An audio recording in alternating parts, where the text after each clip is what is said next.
Hello friends, स्वागत है आप सबों का एबीसी एकेडमी पर। फ्रेंड्स, आज के इस क्लास में आप खान सर के भारतीय राज्य व्यवस्था वाले नोट्स को देखने वाले हो। आज का यह क्लास लास्ट है, इसीलिए थोड़ा सा समझ लीजिए। देखिए, संविधान के भाग 1, 2, 3, 4 और 5 को क्लास नंबर फर्स्ट में आप लोगों के लिए दिया गया था, जिसमें कि आपको ध्यान होगा अनुच्छेद 1 से लेकर के 51 तक को हम लोगों ने देखा था। इसके बाद आया था इसका पार्ट सेकेंड, जिसमें कि आपको भाग जो अनुच्छेद जो 52 से लेके 123 है यहाँ तक बताया गया था। फिर इसका तीसरा क्लास था जिसमें कि 124 से 151 तक था। चौथे वाले क्लास में भाग 6 से लेकर के 15 तक आपने देखा था। अगर आपको ध्यान हो तो 6 से 15, 152 से लेकर के 329 तक के अनुच्छेद को बताया गया था। और इसके बाद क्लास आया था क्या मतलब 300 जो आपका 29 है यहाँ तक क्लास दिया गया था। और आज के इस क्लास में आप 329 के आगे 395 तक देखने वाले हो। अगर आपको इसका और भी क्लास देखना हो आप लोग प्लेलिस्ट आकर चेक करिएगा, प्लेलिस्ट इसका आपको दिया जा चुका है। अगर आप जैसे बिहार पुलिस है, बिहार दरोगा है, झारखंड का कोई एग्ज़ाम है, उत्तर प्रदेश का है, मध्य प्रदेश का, झारखंड का, इन सब में से किसी भी आप जॉब की तैयारी कर रहे हो, किसी भी एग्ज़ाम को आप देने वाले हो, आप ऐसे समझिए भारतीय संविधान से हर एक एग्जाम में सवाल पूछा ही जाता है। आप इन सारे क्लास को देखिए, अनुच्छेद 1 से 395 तक आपका ज़बरदस्त वाला पकड़ बन जाएगा। प्लेलिस्ट आकर आप लोग चेक करिएगा। और भी आप अगर जॉब की तैयारी कर रहे हो तो आप लोग एक बार प्लेलिस्ट आकर ज़रूर चेक करिएगा, क्लास को देख लीजिएगा। आइए स्टार्ट करते हैं आज के इस क्लास को।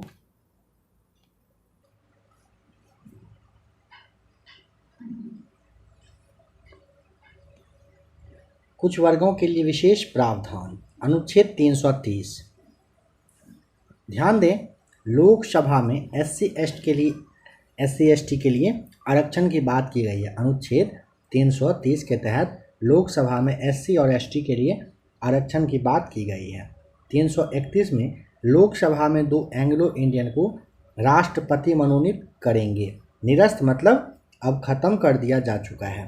अनुच्छेद 331 के तहत ना लोकसभा में 2 एंग्लो इंडियन मतलब होता था जो इंग्लैंड वगैरह कहिए रहते थे, उनके लिए 2 सीट रखा गया था, अब उन्हें ख़त्म कर दिया गया है। अनुच्छेद 332 लोकसभा में SC और ST के लिए सीटों के आरक्षण की बात की गई है। अनुच्छेद 333 विधानसभा में 1 एंग्लो इंडियन को राज्यपाल मनोनीत करेंगे, यह भी खत्म हो चुका है। अनुच्छेद 334 लोकसभा में जो आरक्षण की SC ST आरक्षण की बात है ये 2030 तक के लिए किया जा चुका है। अनुच्छेद 335 नौकरी तथा प्रमोशन में SC ST को आरक्षण दिया जाएगा। अनुच्छेद 335 के तहत नौकरी करने में या फिर जो प्रमोशन होता है उसमें SC ST वर्गों के लोगों के लिए आरक्षण की बात की गई है। अनुच्छेद 336 नौकरी तथा प्रमोशन में एंग्लो इंडियन को आरक्षण की बात की गई थी, जिसे ख़त्म कर दिया गया है। अनुच्छेद 337 एंग्लो इंडियन को शैक्षणिक अनुदान की बात की गई है। किसमें? अनुच्छेद 337 में। 338 में सुप्रीम कोर्ट आयोग की बात की गई है। इसका गठन 65वां संविधान संशोधन 1990 के द्वारा किया गया था और यह 7 सदस्यों वाला है। अनुच्छेद 338 के तहत ध्यान रखिएगा सुप्रीम कोर्ट आयोग की बात की गई है। इसका गठन 65वें संशोधन के द्वारा 1990 में किया गया है और यह 7 सदस्यीय है। अनुच्छेद 338 का क सुप्रीम कोर्ट आयोग, देखिए इसका गठन 89वां संशोधन 2003 के द्वारा किया गया था और ये 5 सदस्यों वाला है। अनुच्छेद 339 सुप्रीम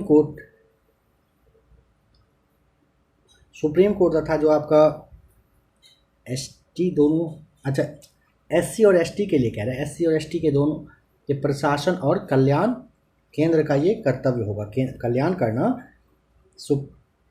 ये मतलब केंद्र को दिया गया है, ठीक है। SC और ST के प्रशासन और कल्याण का जो कर्तव्य है वो कौन करेगा? तो केंद्र करेगा।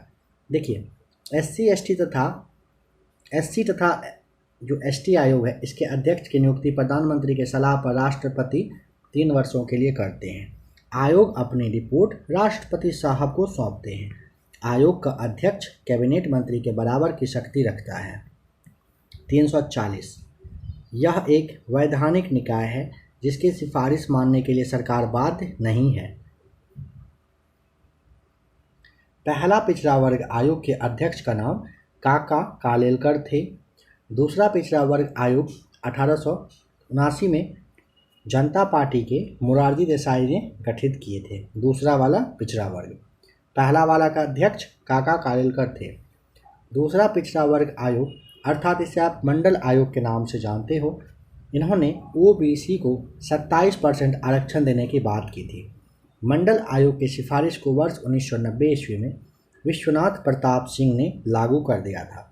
मंडल आयोग की सिफारिश को 1990 में विश्वनाथ प्रताप सिंह क्या किए थे? लागू कर दिए थे।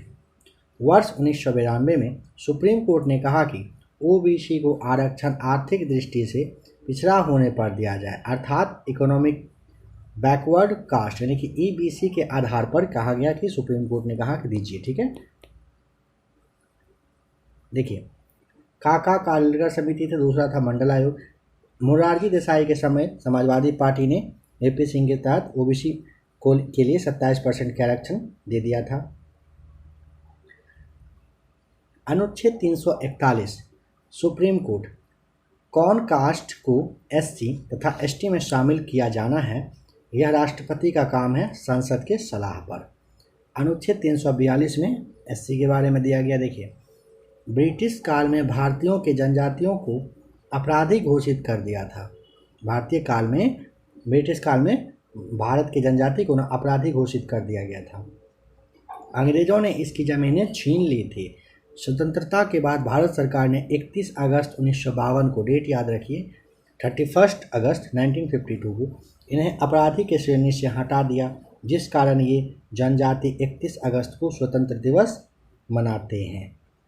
सुप्रीम कोर्ट ने इसके लिए ओबीसी में 2 श्रेणियां बना दी है। एक आता है क्रीमी लेयर, दूसरा आता है नॉन क्रीमी लेयर। इसमें वैसे ओबीसी आते हैं जिसके परिवार की सालाना आय 8 लाख रुपए से अधिक है। इन्हें मंडल आयोग का 27% वाला आरक्षण नहीं दिया जाता है। ठीक है, 8 लाख से अधिक वालों को। दूसरा आता है नॉन क्रीमी लेयर। इसमें वैसे ओबीसी आते हैं जिनके परिवार की सालाना आय 8 लाख रुपए से कम है। इन्हें मंडल आयोग वाला जो 27% आरक्षण है ये दिया गया है। ओबीसी को BC1 तथा BC2 में भी बांट सकते हैं आप। एससी ने किन्नर या हिजड़ा को कहिए कि थर्ड जेंडर में रख दिया और 2014 में उन्हें ओबीसी जाति में रखा गया है। फुल फॉर्म यहाँ पे सबका दिया हुआ है, आप इसे चाहें तो देख लीजिए, इसे याद कर लीजिए। अनुच्छेद 341 किसी जाति को राष्ट्रपति एससी जाति घोषित कर सकते हैं 341 के तहत। 342 किसी जाति का राष्ट्रपति एसटी जाति, जिसे आप अनुसूचित जनजाति कहते हो, या घोषित कर सकते हैं। राष्ट्रपति द्वारा घोषित किसी जाति को एससी या फिर एसटी श्रेणी को बाहर निकालने का अधिकार जो है ये किसके पास है? चीफ संसद के पास रहता है। अनुसूचित जाति यानी कि एसटी का निर्धारण सामाजिक पिछड़ेपन के आधार पर किया जाता है। देखिए अब यहाँ पे कुछ पॉइंट है, समझिए। सबसे पुरानी जनजाति है यारबा जनजाति, सबसे बड़ी जनजाति है भील, सबसे खतरनाक जनजाति पूछेगा सेंटलिन, दिवाली को शोक के रूप में मनाता है थारू जनजाति, सर्वाधिक एससी पूछेगा कहाँ पर है? यूपी में। सर्वाधिक एसटी कहाँ पर है? मध्य प्रदेश में। अनुसूचित जातियों का सर्वाधिक जो घनत्व है यह है पंजाब में। मातृ संतात्मक जो है ये खासी नगर जनजाति हुआ करता है। सामाजिक सुधार अधिनियम आया था। बंधुआ मजदूर अधिनियम 1976 में, बाल श्रम उन्मूलन 86 में, अल्पसंख्यक आयोग 92 में, पिछड़ा वर्ग आयोग 93 में, निःशक्त जन आयोग 1995 में। अल्पसंख्यक का निर्धारण धर्म तथा भाषा के आधार पर किया जाता है, जबकि आरक्षण जाति के आधार पर दिया जाता है, ध्यान रखेंगे। अब यहाँ पे याद रखने वाला पॉइंट क्या क्या है? 89वें संविधान संशोधन 2003 के द्वारा राष्ट्रीय अनुसूचित जाति एवं जनजाति आयोग को 2 पृथक आयोग, राष्ट्रीय अनुसूचित जाति आयोग और राष्ट्रीय अनुसूचित जनजाति आयोग में विभाजित कर दिया गया। राष्ट्रीय अनुसूचित जाति आयोग और राष्ट्रीय अनुसूचित जनजाति आयोग में एक अध्यक्ष, एक उपाध्यक्ष और 3 सदस्य होते हैं। इसकी नियुक्ति, वेतन, भत्ता, सेवा शर्त का निर्धारण राष्ट्रपति साहब करते हैं। उपरोक्त दोनों आयोग अपनी रिपोर्ट राष्ट्रपति को भेजते हैं। राष्ट्रपति इस रिपोर्ट को संबंधित राज्य के राज्यपाल को भी भेजते हैं। राष्ट्रीय मानव अधिकार आयोग का अध्यक्ष उच्चतम न्यायालय का कोई सेवानिवृत्त मुख्य न्यायाधीश या फिर न्यायाधीश होना चाहिए। मानव अधिकार आयोग के अध्यक्ष व सदस्य 3 वर्ष अथवा 70 वर्ष की आयु जो भी पहले हो तब तक वे अपने पद पर बने रहते हैं। मानव अधिकार आयोग ऐसे किसी भी मामले की जांच नहीं कर सकता जिसे घटित हुए 1 वर्ष से अधिक का समय हो गया हो। पिछड़ा जाति आयोग के पहले अध्यक्ष का नाम काका साहेब कालेलकर थे। भारत में प्रथम लोकपाल अगर पूछे तो पिनाकी चंद्र घोष बताइएगा। मानव अधिकार संशोधन अधिनियम 2006 के द्वारा राज्य मानव अधिकार आयोग के सदस्यों की संख्या 5 से घटा करके 3 कर दी गई है।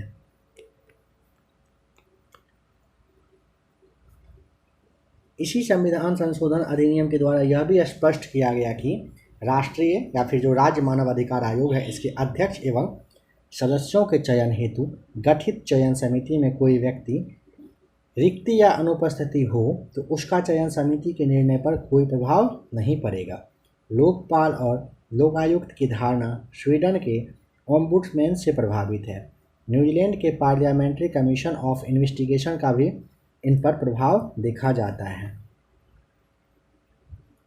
लोकपाल और लोकायुक्त अधिनियम 2013 पर 1/1/2014 को राष्ट्रपति ने हस्ताक्षर किए और 16/1/2014 से यह लागू हो गया। सबसे पहले लोकायुक्त की स्थापना 1971 में महाराष्ट्र में हुई। यद्यपि इसके लिए अधिनियम सबसे पहले उड़ीसा 1970 में बनाया गया था। पदच्युति के संदर्भ में कदाचार या असमर्थता की जांच उच्चतम न्यायालय के द्वारा किया जाएगा।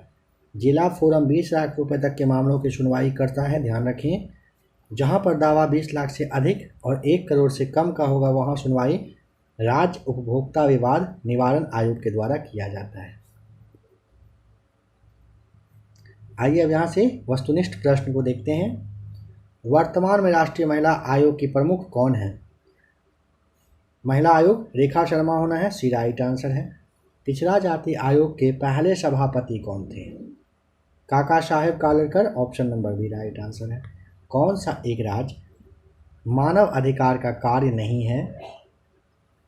मानव अधिकार के उल्लंघन की स्वेच्छा से जांच करना है, किसी जेल को देखना है, मानव अधिकारों की सुरक्षा का पुनर्वलोकन करना भी है, मानव अधिकारों का उल्लंघन करने वालों को सजा देना, option number D right answer होगा, कार्य नहीं है।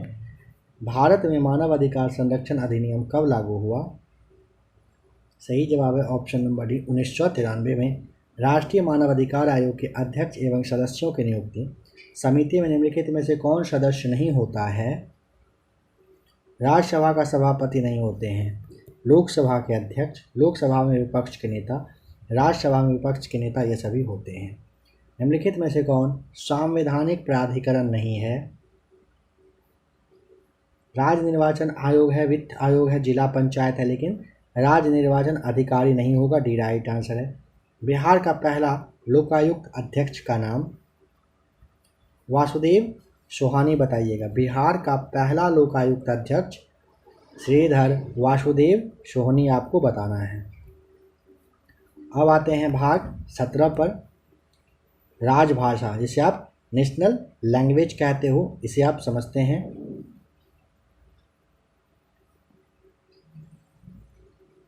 देश की सबसे लोकप्रिय भाषा हिंदी, इंडिया में उर्दू, पाकिस्तान में जैसे है, इस तरह से आप ये ध्यान रखिएगा। राज्य भाषा, राज्य की सबसे लोकप्रिय भाषा, देखिए हर राज्यों की लोकप्रिय भाषा अलग अलग हो सकता है। जैसे महाराष्ट्र में मैक्सिमम लोग मराठी बोलते हैं, गुजरात में गुजराती, बिहार में हिंदी बोलते हैं। राजभाषा दरबारी जैसे भाषा कहते हो, पेपर वर्क। चलिए यहाँ से देखिए, संघ की राजभाषा अलग, राज्य की भाषा अलग अलग होती है। 14 सितंबर 1949 को आयंगर फार्मूला के आधार पर हिंदी को देश की राजभाषा घोषित कर दिया गया। इसी कारण 14 सितंबर को आप हिंदी दिवस के नाम से जानते हो, मनाते हो। हिंदी को राष्ट्रभाषा सबसे पहले नर्मदा जी ने कहा था। हिंदी को राजभाषा की मांग सबसे पहले बाल गंगाधर तिलक ने किया था। भारत में 44% लोग हैं जो हिंदी बोलते हैं। संविधान हिंदी को राष्ट्रभाषा घोषित नहीं करता है, किंतु हिंदी को राजभाषा घोषित करता है, ऑफिशियल लैंग्वेज जिसे आप कहते हो। अनुच्छेद 343 संघ की राजभाषा हिंदी को घोषित किया गया है, अनुच्छेद 343 में। 344 इसमें राजभाषा के संबंध में आयोग और संसद के समिति की चर्चा है। पहला राजभाषा आयोग के अध्यक्ष बाल गंगाधर खेर साहब रहे थे। अनुच्छेद 345 राज्य की राजभाषा या राजभाषाएं की चर्चा की गई है 345 में। प्रत्येक राज्यों की राजभाषा अलग अलग है। 9 राज्यों की राजभाषा हिंदी है। मेघालय, मिजोरम और नागालैंड, इसकी राजभाषा क्या है? इंग्लिश है। मेघालय, मिजोरम और नागालैंड की राजभाषा क्या है? इंग्लिश। इंग्लिश जो है संघ यानी कि केंद्र तथा सभी राज्यों के लिए सहायक राजभाषा का काम करती है। जम्मू कश्मीर की राजभाषा उर्दू है और हिंदी है। उत्तराखंड की राजभाषा हिंदी और संस्कृत है। अनुच्छेद 346 346 एक राज्य और दूसरे राज्य के बीच या किसी संघ के बीच पत्रदी या पत्राचार का राजभाषा हिंदी या इंग्लिश हो सकता है। अनुच्छेद 347 किसी राज्य की जनसंख्या के मांग पर किसी भाषा को राजभाषा का दर्जा राष्ट्रपति देते हैं। अनुच्छेद 348 सुप्रीम कोर्ट या हाई कोर्ट अधिनियम, विधेयकों आदि के लिए प्रयोग की जाने वाली राजभाषा इंग्लिश है। सरकार के द्वारा जारी अधिसूचना की भाषा एवं राष्ट्रपति राज्यपाल के द्वारा जो जारी अध्यादेश होता है इसकी भाषा अंग्रेजी होगी। अनुच्छेद 349 राजभाषा संबंधी सुधार के लिए राजभाषा आयोग या संयुक्त संसदीय समिति यानी जिसे आप जेपीसी कहते हो इसका गठन किया जाता है और इसके सिफारिश को संसद से 2/3 बहुमत से पारित कर दिया जाता है। पहला राजभाषा आयोग बाल गंगाधर खेर के नेतृत्व में, जबकि पहला जेपीसी अगर पूछेगा तो गोविंद बल्लभ पंत के नेतृत्व में बनाई गई थी। अनुच्छेद 350 किसी व्यथा या शिकायत के संबंधित अधिकारी को सूचना किसी भी भाषा में आप दे सकते हो, जरूरी नहीं है कि वह राजभाषा हो। अनुच्छेद 350 का क प्राथमिक शिक्षा की मातृभाषा जो यानी कि राजभाषा है, राजभाषा मातृभाषा में ही दिया जाएगा। अनुच्छेद 350 का ख भाषाई अल्पसंख्यकों को विशेष प्रावधान है। ध्यान दें, अल्पसंख्यक का दर्जा भाषा तथा धर्म के आधार पर दिया जाता है, जबकि आरक्षण जाति के आधार पर दिया जाता है। ठीक है, आ जाइए नेक्स्ट पॉइंट पर। अनुच्छेद 351 351 हिंदी भाषा का विकास करना सरकार का कर्तव्य होगा। भाषा संबंधित कुछ अलग से प्रावधान को समझिए। अनुच्छेद 29 तथा 30 में भाषाई अल्पसंख्यकों के शिक्षा का प्रावधान है। अनुच्छेद 120 में कहा गया है कि संसद में केवल हिंदी या अंग्रेजी भाषा का ही प्रयोग होगा। अनुच्छेद 210 इसके अनुसार विधानमंडल में अंग्रेजी या जो उस राज्य का राजभाषा होगा उसका प्रयोग किया जाएगा। 8वीं अनुसूची में आप जानते हो 22 भाषा के बारे में दिया गया है। 8वीं अनुसूची में संविधान के द्वारा मान्यता प्राप्त भाषा की चर्चा है। हमारे मूल संविधान में 8वीं अनुसूची में भाषा की संख्या मात्र 14, हिंदी, संस्कृत, उर्दू, असमिया, उड़िया, बांग्ला, मराठी, गुजराती, पंजाबी, कश्मीरी, कन्नड़, मलयालम, साथ ही साथ तमिल और तेलुगु था। लेकिन अभी इसे बढ़ा करके 22 कर दिया गया है। 21वीं संविधान संशोधन 1967 के द्वारा 15वीं भाषा के रूप में सिंधी भाषा को जोड़ा गया। 71वां संविधान संशोधन 1992 के द्वारा 3 और भाषा नेपाली, मणिपुरी, कोंकणी को जोड़ा गया। बिरानवेवां संविधान संशोधन जो कि 2003 में होता है, इसके तहत 4 और भाषा बोडो, डोंगरी, मैथिली और संथाली को जोड़ा गया। देखिए, राजस्थानी, भोजपुरी, अंग्रेजी को 8वीं अनुसूची में नहीं रखा गया है, ध्यान रखिएगा। शास्त्रीय भाषा, जिसे आप क्लासिकल लैंग्वेज कहते हो, 1500 ईसा पूर्व की भाषाओं को शास्त्रीय भाषा कहा जाता है। 1500 ईसा पूर्व की भाषा को शास्त्रीय भाषा कहते हैं। 2004 में इन्हें मान्यता दिया गया। संख्या इसकी 6 है। कन्नड़, तेलुगु, तमिल, मलयालम, उड़िया और संस्कृत, ये सभी क्या है? शास्त्रीय भाषा है। देखिए, कन्नड़, तेलुगु और जो मलयालम है ना, इसको संयुक्त रूप से आप द्रविड़ भाषा कहते हो। बार बार आपने देखा होगा, कन्नड़, तेलुगु, मलयालम को क्या कहा जाता है? द्रविड़ भाषा। पाकिस्तान के बलूचिस्तान की ब्राहुई भाषा भारत के द्रविड़ भाषा से मेल खाती है। अब आइए इसका जो स्मरणीय तथ्य है इसे देखते हैं। संविधान की कौन सी अनुसूची में क्षेत्रीय भाषाओं का उल्लेख है? 8वीं अनुसूची में बताएंगे।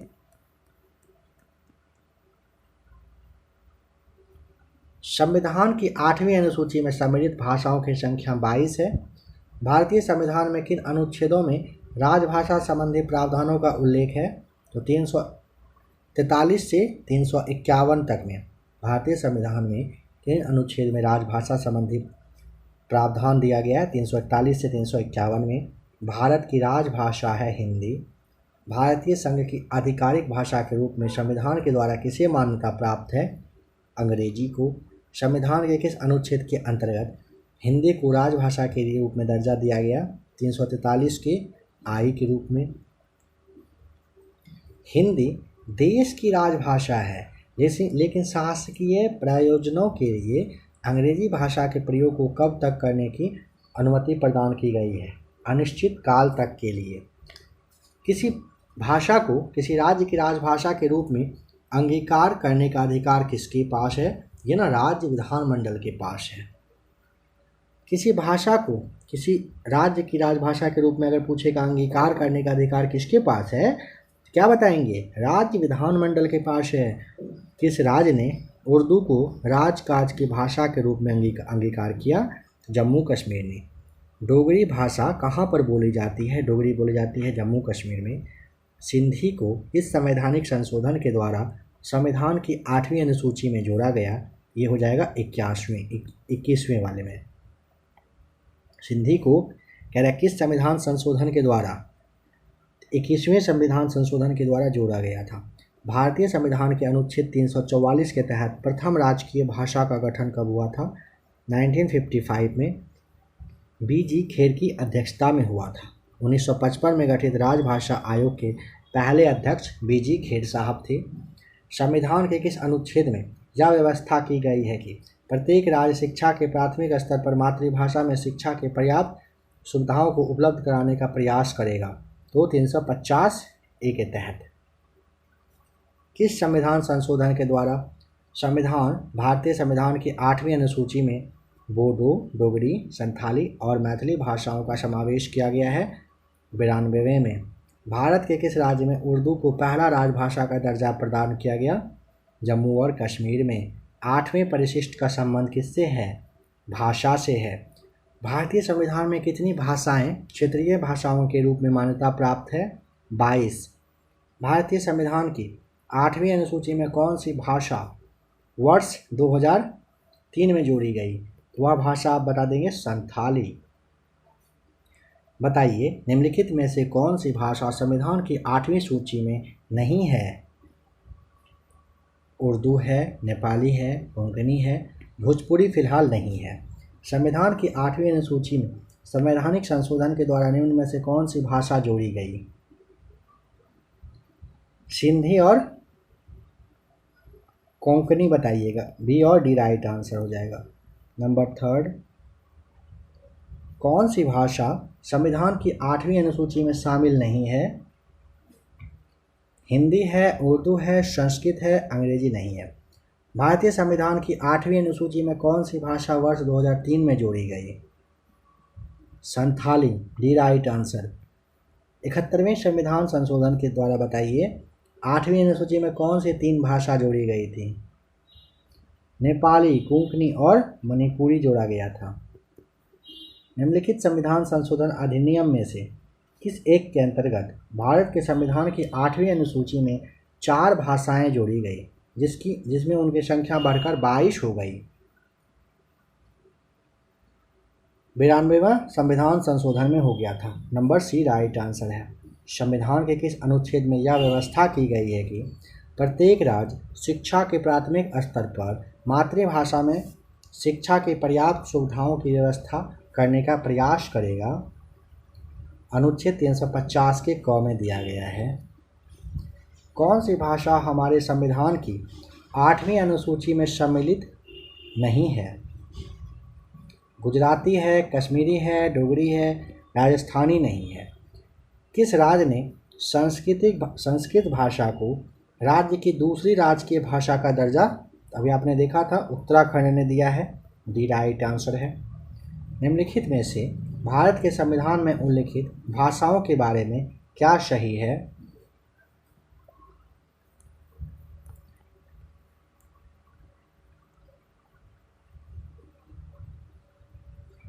बोडो संविधान की 8वीं अनुसूची में स्वीकृत की गई भाषा है, यह कथन सही है। भारतीय संविधान के अनुच्छेद 344 के तहत प्रथम राजकीय भाषा आयोग का गठन कब हुआ था? वर्ष 1955 में बी.जी. खेर की अध्यक्षता में किया गया था। भारतीय संविधान की 8वीं सूची में मान्य सरकारी भाषाओं की संख्या कितनी है? Option number B 22। भारतीय संविधान के किस अनुच्छेद में राज्य की राजभाषा है? देखिए कह रहे हैं भारतीय संविधान के किस अनुच्छेद में राज्य की राजभाषा या भाषाएं अपनाने की प्रक्रिया है? 345 वाले अनुच्छेद में है। भारतीय संविधान की 8वीं अनुसूची में मान्य राजकीय भाषाओं की संख्या, अभी आपने देखा ए राइट आंसर 22 है। भारतीय संविधान में भारत की आधिकारिक भाषा के जुड़े प्रावधानों में संसद संशोधन कर सकती है 2/3 बहुमत के द्वारा। निम्नलिखित भारतीय भाषाओं को मातृभाषा के रूप में प्रयोग करने वाला कौन सा सही अवरोही क्रम है? नंबर सी राइट आंसर होगा, क्योंकि देखिए सबसे पहले आपका हो जाएगा बंगाली, फिर आएगा तेलुगु, फिर मराठी, फिर आएगा तमिल। हिंदी भाषी भारतीयों का प्रतिशत लगभग कितना है? लगभग 43.63 44% आप ध्यान रखेंगे।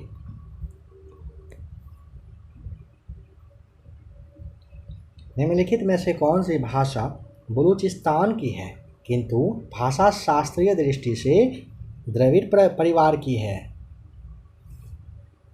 ब्राहुई आपको याद रखना है, आईएएस में पूछा गया सवाल है, 2014 प्री में पूछा गया आईएएस का यह सवाल है। निम्नलिखित भाषाओं पर विचार करके बताइए किसको सरकार ने श्रेणी यानी कि क्लासिकल कह रहे कि भाषा घोषित किया है? कन्नड़ और तेलुगु को। दूसरा तीसरा सही है, ऑप्शन नंबर सी टिक करेंगे।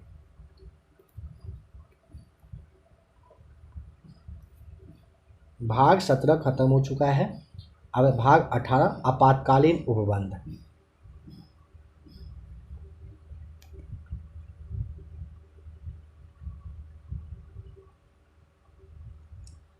हमारे संविधान के भाग 18 में अनुच्छेद 352 से 360 तक आपातकाल से संबंधित उपबंध की चर्चा है, जो संविधान के एकात्मक स्वरूप का व्याख्या करता है।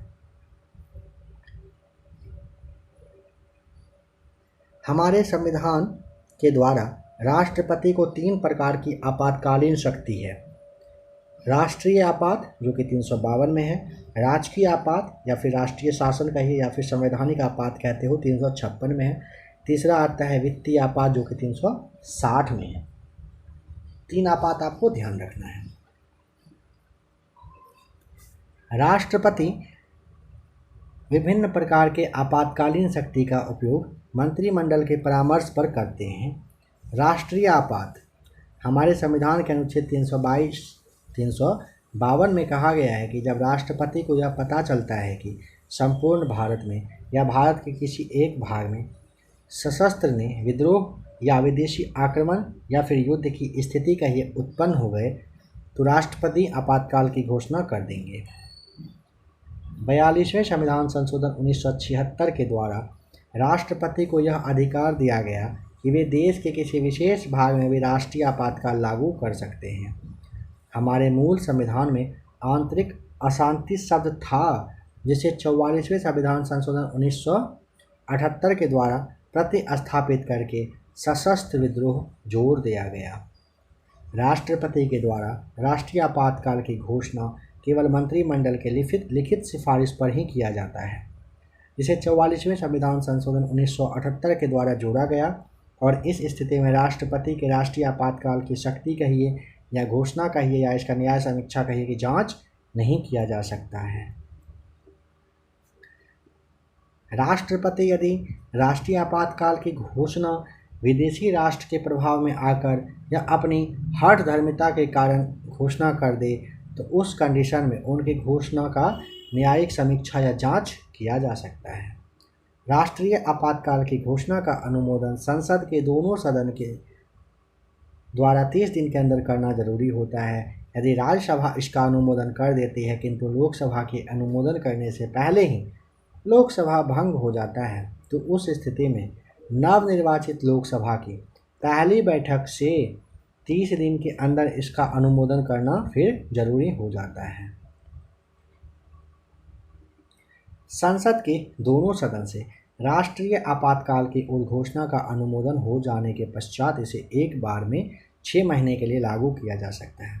पुनः आगे जारी रखने के लिए इसे संसद के सदन के प्रत्येक 6 महीने पर अनुमोदन करना जरूरी होता है। ऐसा करके इसे अनंत काल तक लागू किया जा सकता है। राष्ट्रपति के द्वारा इसे कभी भी वापस किया जा सकता है। वापस लेने के लिए संसद के दोनों सदन का अनुमोदन की आवश्यकता वगैरह नहीं पड़ती है। राष्ट्रीय आपातकाल की घोषणा जब हो जाती है तब केंद्र एवं राज्य के बीच में संबंध कुछ परिवर्तन हो जाता है। जैसे 353 का क, केंद्र सरकार अपने कार्यकारी का विस्तार करके राज्य को इसकी कार्यकारी शक्ति के प्रयोग के लिए निर्देश दे सकते हैं, अर्थात राज्य सरकार पूरी तरह से केंद्र सरकार के नियंत्रण में आ जाता है।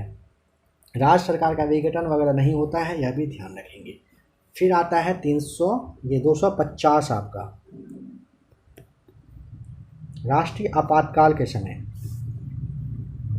राज्य सूची के विषय पर कानून बनाने का अधिकार केंद्र सरकार के पास चला जाता है, केंद्र के सरकार के पास हो जाता है। ठीक, राज्य सूची पर केंद्र सरकार के द्वारा बनाए गए कानून के बारे में ध्यान रखेंगे। 6 महीना तक ये लागू रह सकता है।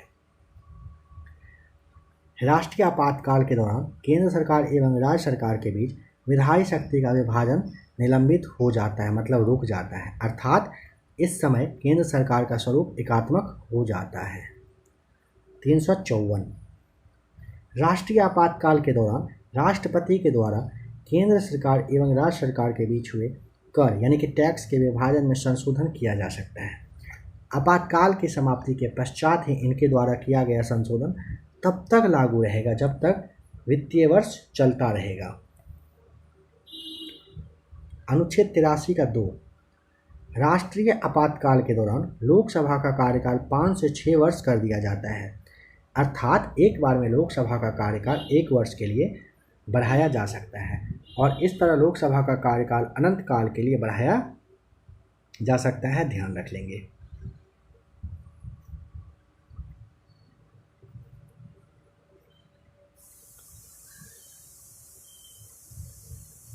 अब तक एकमात्र जो लोकसभा है जिसमें कि 5वीं लोकसभा थी उसका कार्यकाल 5 वर्ष का न होकर के 6 वर्ष का था। देखिए कितना अच्छा है याद करने के लिए। अब तक एकमात्र लोकसभा 5वीं लोकसभा थी जिसका कार्यकाल 5 वर्ष से बढ़ा करके 6 वर्ष कर दिया गया। लोकसभा का बढ़ा हुआ कार्यकाल राष्ट्रीय आपातकाल के समाप्ति के पश्चात 6 महीने से अधिक का नहीं रहता है। देखिए 7वें में कह रहा है अनुच्छेद 359 राष्ट्रीय आपातकाल के दौरान अनुच्छेद 20 और 21 को छोड़ दें से सभी मूल अधिकार समाप्त हो जाता है, निलंबित कर दिया जाता है। हमारे संविधान के अनुच्छेद 358 में कहा गया है कि यदि बाहरी आक्रमण के आधार पर राष्ट्रीय आपातकाल की घोषणा की गई है तो अनुच्छेद 19 के तहत दिए जाने वाले 6 प्रकार के स्वतंत्रता का निलंबन कर दिया जाता है। भारत में अब तक 3 बार राष्ट्रीय आपातकाल को लागू किया गया है। सबसे पहले 1962 में भारत चीन के युद्ध के समय में हुआ था, 1968 तक रहा था। इसी राष्ट्रीय आपातकाल के दौरान 1965 में भारत और पाकिस्तान के बीच में फिर से युद्ध हो गया था। इसके लिए अलग से राष्ट्रीय आपातकाल को लागू नहीं किया गया था, क्योंकि 62 से 68 तक ये लागू रहा था पहले से।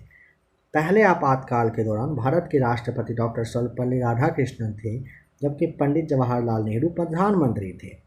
इसकी समाप्ति के समय राष्ट्रपति जाकिर हुसैन और प्रधानमंत्री इंदिरा गांधी थी। दूसरी बार 1971 में लगा। बांग्लादेश संकट के समय राष्ट्रीय आपातकाल को लागू किया गया था।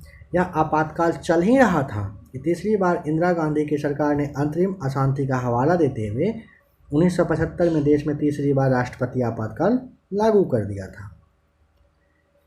दूसरा एवं तीसरा राष्ट्रीय आपातकाल मार्च 1977 में समाप्त कर दिया गया था। दूसरे आपातकाल के दौरान बीबी गिरी साहब राष्ट्रपति थे, प्रधानमंत्री इंदिरा गांधी थी। तीसरा वाला राष्ट्रपति आपातकाल के दौरान राष्ट्रपति के पद पर फखरुद्दीन अली अहमद थे, जबकि प्रधानमंत्री के पद पर इंदिरा गांधी थी। समाप्ति के समय राष्ट्रपति, जो कि कार्यवाहक राष्ट्रपति थे, बीडी जत्ता साहब थे और प्रधानमंत्री मोरारजी देसाई थे। राजकीय कहिए या फिर संवैधानिक आपात कहिए या फिर राष्ट्रपति शासन जिसे कहते हो, समझिए। हमारे संविधान के अनुच्छेद 355 में कहा गया है कि प्रत्येक राज्य संविधान के अनुरूप शासन करेंगे। यदि राज्य का संवैधानिक तंत्र विफल हो जाता है तो इस स्थिति में संविधान के अनुच्छेद 356 में कहा गया है कि उस राज्य का शासन तंत्र केंद्र सरकार अपने अधीन कर लेता है, जिसे राष्ट्रपति शासन या राजकीय आपातकाल के नाम से आप जानते हो। 356 के तहत किसी राज्य में राष्ट्रपति शासन 2 आधार पर लगाया जा सकता है। कौन कौन सा आधार है?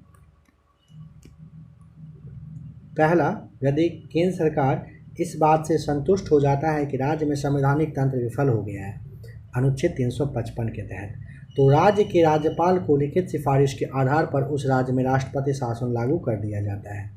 अनुच्छेद 365 में कहा गया है कि यदि कोई राज्य केंद्र सरकार के द्वारा दिए गए दिशा निर्देश को लागू नहीं करता है तो उस स्थिति में उस राज्य में राष्ट्रपति शासन लागू कर दिया जाएगा। राष्ट्रपति शासन की उद्घोषणा संसद के दोनों सदन से 60 दिन के अंदर अनुमोदित करना जरूरी होता है। यदि राज्यसभा अनुमोदन कर दिया है और लोकसभा के अनुमोदन करने से पहले ही वह भंग हो जाए, उस कंडीशन में नवनिर्वाचित जो लोकसभा की पहली बैठक होगी 30 दिन के अंदर उसका अनुमोदन वो करेगी। यदि दोनों सदन से अनुमोदित कर दिया जाए तो पहली बार में 6 महीने के लिए, फिर इसे जारी रखने के लिए 6 महीने पर इसका अनुमोदन किया जाता है, जैसा कि आपने भी जस्ट एक बार देखा भी था। राष्ट्रपति शासन का क्या क्या प्रभाव पड़ेगा, देखिए।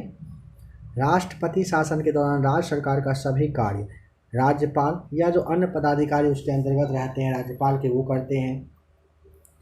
राज्य की विधायिका शक्ति का प्रयोग केंद्र सरकार के द्वारा किया जाता है। मुख्यमंत्री के नेतृत्व वाली मंत्रिपरिषद भंग कर दी जाती है। इसके अलावे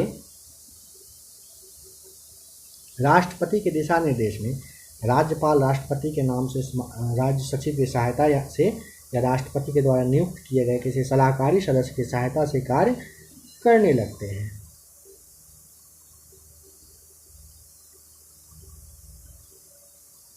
राष्ट्रपति शासन के दौरान राज्य सरकार का बजट केंद्रीय वित्त मंत्री के द्वारा संसद में प्रस्तुत किया जाता है। राष्ट्रपति शासन के दौरान यदि लोकसभा का सत्र नहीं चल रहा होता है तो राष्ट्रपति अध्यादेश के द्वारा राज्य के लिए कानून बनाते हैं।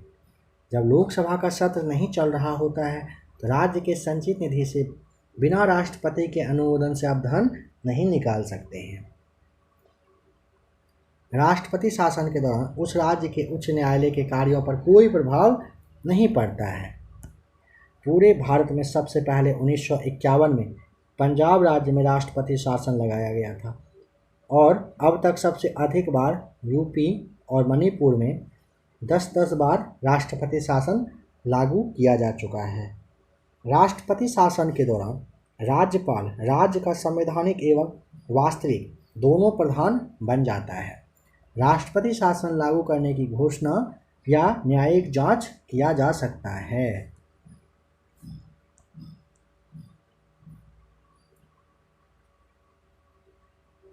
राष्ट्रपति शासन की उद्घोषणा का जब तक संसद के दोनों सदन से अनुमोदन नहीं हो जाए तब तक मुख्यमंत्री के नेतृत्व वाली मंत्रिपरिषद भंग नहीं होता है, केवल उसका निलंबन हो जाता है। यदि दोनों सदन में इसका अनुमोदन नहीं होता है तो उस स्थिति में मुख्यमंत्री के नेतृत्व वाली मंत्रिपरिषद पुनः प्रभाव में आ जाता है। डॉक्टर भीमराव अम्बेडकर साहब ने अनुच्छेद 356 के तहत दिए गए राष्ट्रपति शासन को मृत पद की संज्ञा दी है। अब वित्तीय आपात को समझते हैं। यह अमेरिका के संविधान से लिया गया है। चर्चा इसकी अनुच्छेद 360 में है। इस अनुच्छेद में कहा गया है कि पूरे देश के किसी एक भाग में वित्तीय संकट जो होता है उसमें हो तो इस स्थिति में राष्ट्रपति के द्वारा संपूर्ण देश के लिए वित्तीय आपात लागू किया जा सकता है। 44वें संविधान संशोधन 1978 के द्वारा वित्तीय आपात की उद्घोषणा का न्यायिक समीक्षा किया जा सकता है। वित्तीय आपातकाल का संसद के दोनों सदन के 60 दिन के अंदर अनुमोदन करना कह रहे हैं कि जरूरी होता है। ठीक है। यदि वित्तीय आपातकाल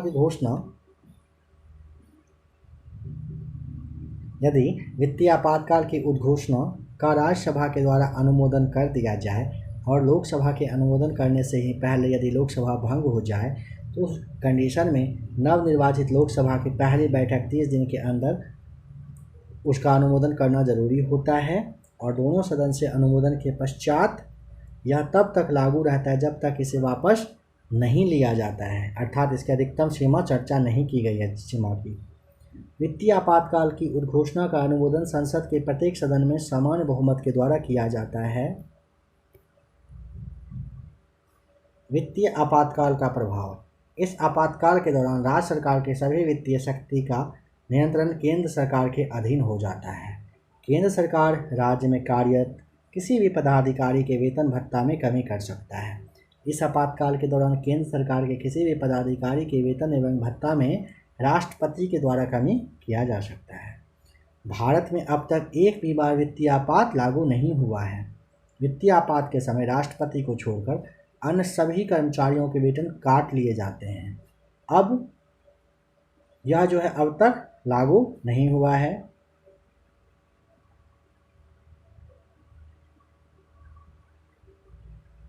देखिए, राष्ट्रीय आपात और राष्ट्रीय शासन जर्मनी से जबकि वित्तीय आपात यूएसए से लिया गया है।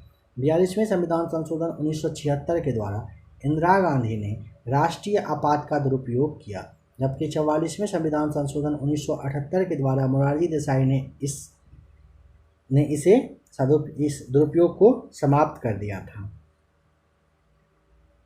याद रखने वाला बात देखें, भारतीय संविधान में अनुच्छेद 352 का राष्ट्रीय आपात की उद्घोषणा है। 356 में आपात या आपातकाल शब्द का कहीं भी प्रयोग नहीं हुआ है। 44वें संविधान संशोधन के द्वारा 352 में आंतरिक अशांति के स्थान पर सशस्त्र विद्रोह रखा गया है। 352 के तहत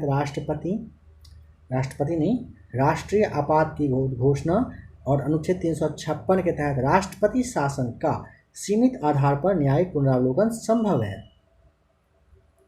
संविधान के भाग 18 में अनुच्छेद 352 से 360 तक आपातकालीन उपबंधों का उल्लेख है।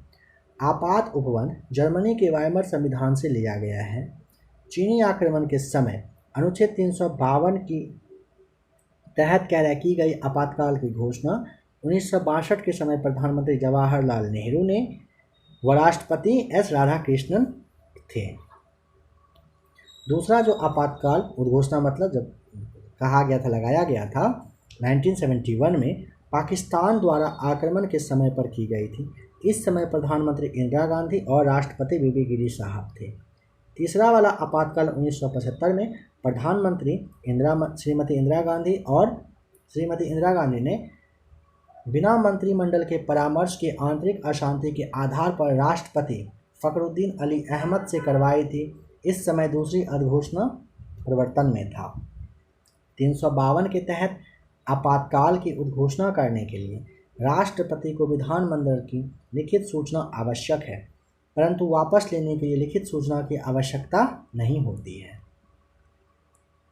संविधान के अनुच्छेद 19 का निलंबन केवल युद्ध और बाह्य आक्रमण के समय में होता है। आपात के दौरान संसद, लोकसभा या किसी राज्य विधानसभा का कार्यकाल एक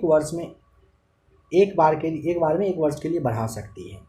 राज्यों में राष्ट्रपति शासन की उद्घोषणा अनुच्छेद 356 के 1 के तहत होती है। अनुच्छेद 356 के तहत उस घोषणा का अनुमोदन संसद साधारण बहुमत से करती है, जबकि अनुच्छेद 352 का अनुमोदन विशेष बहुमत से किया जाता है। किसी राज्य में राष्ट्रपति शासन अधिकतम 3 वर्ष के लिए रह सकता है। 1 वर्ष से अधिक राष्ट्रपति शासन लागू करने के लिए संसद अनुमोदन तभी दे सकती है जब 352 के तहत राष्ट्रीय आपात लागू हो और निर्वाचन आयोग उस समय उस राज्य के लिए निर्वाचन करवाने में असमर्थ होता है। 356 का संबंधित राज्य के उच्च न्यायालय पर कोई प्रभाव नहीं पड़ता है। 352 के तहत की गई उद्घोषणा 1 माह तक और बिना संसदीय अनुमोदन के प्रवृत्त रहती है। एक मिनट देखिए। अनुच्छेद 352 के तहत की गई उद्घोषणा 1 माह तक और अनुच्छेद 356 और 360 के तहत की गई उद्घोषणा 2 माह तक के लिए बिना संसदीय अनुमोदन के प्रवृत्त रहती है। अब तक सर्वाधिक दुरुपयोग अनुच्छेद अगर पूछेगा 356 का हुआ है। 356 के तहत राष्ट्रपति शासन एक बार में सर्वाधिक समय में पंजाब में रहा, 10 बार बताया गया था। राष्ट्रपति शासन सर्वप्रथम पैप्सू यानी कि वर्तमान पंजाब में लागू किया गया था। भारत में अभी तक वित्तीय आपात जो कि 360 में दिया गया है, एक बार भी नहीं लगा है। इस अनुच्छेद के अनुसार भारत के राष्ट्रपति द्वारा राष्ट्रीय आपातकाल की घोषणा की जा सकती है। यहाँ पे आपको टिक करना होगा 352 किसकी सलाह पर राज्य में राष्ट्रपति शासन लागू किया जाता है। गवर्नर यानी कि राज्यपाल के राष्ट्रीय आपात की उद्घोषणा कर सकता है हथियार बंद विद्रोह के आधार पर, बाहरी आक्रमण के, युद्ध के आधार पर, यानी कि तीनों आधार पर कर पाएंगे। आपात स्थिति की घोषणा कितने समय काल के लिए सीमित की जा सकती है?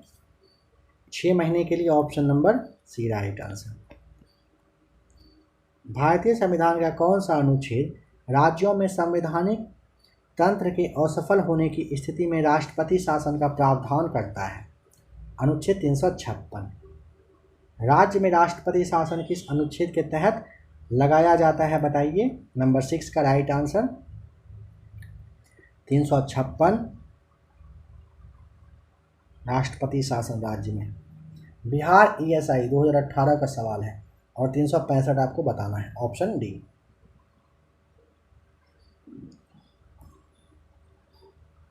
आपातकाल की घोषणा होने से 1 महीने के अंदर इसे किस संस्था से पारित होना जरूरी होता है? राज्यसभा और लोकसभा। डी राइट आंसर है। बिहार ईएसआई प्री 2018 का यह भी सवाल था। भारतीय संविधान के किस अनुच्छेद के अंतर्गत भारत सरकार का दायित्व है कि वह बाह्य आक्रमण एवं आंतरिक अशांति से राज्य की रक्षा करें? 355 के तहत। भारत के राष्ट्रपति आपातकाल की घोषणा कर सकता है यदि खतरा है।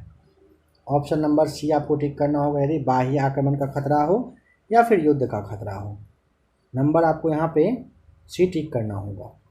निम्न में से किस अनुच्छेद के अंतर्गत राष्ट्रपति मूल अधिकार, जिसमें कि 20 और 30 आता है, इसको छोड़कर मूल अधिकार को कह रहा है कि स्थगित कर सकता है? अनुच्छेद 359 के तहत। कौन सा कथन यहाँ पर सही है?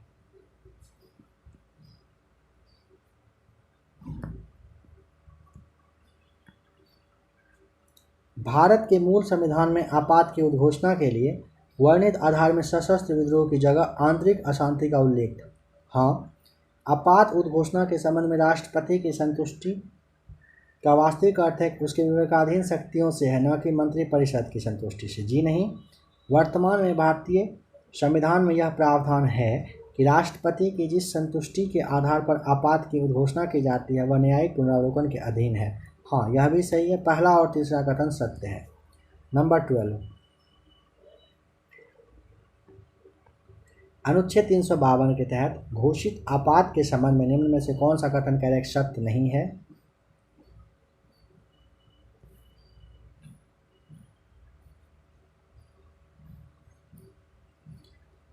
अनुच्छेद 352 के तहत राष्ट्रपति कोई उद्घोषणा तब तक नहीं करेगा जब तक संघ के मंत्रिमंडल यानी कि कैबिनेट के द्वारा वह विनिश्चय उसे लिखित रूप में न भेज दिया जाए। सही है। राष्ट्रपति को आधार है कि वह आपात की उद्घोषणा संपूर्ण भारत या उसके किसी विशेष भाग में संबंध में कर सकता है। संकट कितने क्षेत्र तक फैला हुआ है इसका निर्णय सर्वोच्च न्यायालय करता है। जी नहीं, यही कथन गलत है, दूसरा वाला। तीसरा को भी देख लीजिए एक बार। 352 के तहत घोषित आपात संसद के दोनों सदनों के द्वारा अनुमोदित होने पर 6 माह तक लागू रहती है, अन्यथा 1 माह में परिवर्तनीय या नहीं रहेगी। 1 महीने बाद परिवर्तन में नहीं रहेगी। यह भी सही है। 6 माह के बाद आपातकाल को तभी आगे बढ़ाया जा सकता है जब दोनों सदन उस तारीख से पहले उसे बढ़ाने के लिए पुनः संकल्पित कर दें। यह भी कथन सही है। नंबर 13 कह रहा है, यदि अनुच्छेद 352 के तहत की गई आपात उद्घोषणा परिवर्तन में है तो कौन सा प्रभाव लोकसभा और विधानसभा में पड़ सकता है? नहीं, 1 वर्ष के लिए नहीं बढ़ा सकते हैं। ऑप्शन है क्या? हाँ बिल्कुल है। एक मिनट, क्या कहा था इसमें?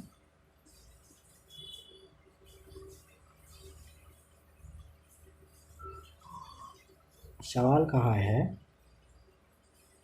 यदि 352 के तहत की गई आपात उद्घोषणा परिवर्तन में है तो निम्नलिखित में से कौन सा प्रभाव लोकसभा और विधानसभा पर पड़ सकता है? पड़ सकता है संसद विधि द्वारा लोकसभा के लिए कार्यकाल को 1 वर्ष में 1 बार। हाँ, ये सही है, संसद बढ़ा सकता है। नंबर फर्स्ट सही था। नंबर सेकंड को देखिए क्या है। सेकंड कह रहा है कि 1 वर्ष के बाद भी संसद जितनी बार चाहे विधि के द्वारा 1 वर्ष के लिए लोकसभा का कार्यकाल बढ़ा सकती है। सही है। संसद राज्यों की विधानसभाओं की अवधि भी बढ़ा सकती है। बिल्कुल बढ़ा सकती है। यानी कि तीनों कथन 13 का यहाँ पे सही है। डी राइट आंसर को टिक कर देंगे।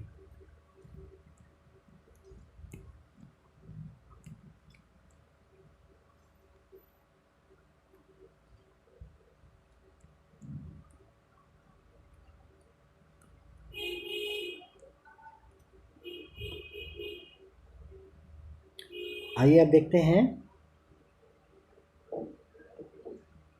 भाग 19 प्रमुख उपबंध। कहने का मतलब कि प्रोविजंस जो है, आइए इसे समझते हैं जरा सा क्या क्या दिया हुआ। देखिए,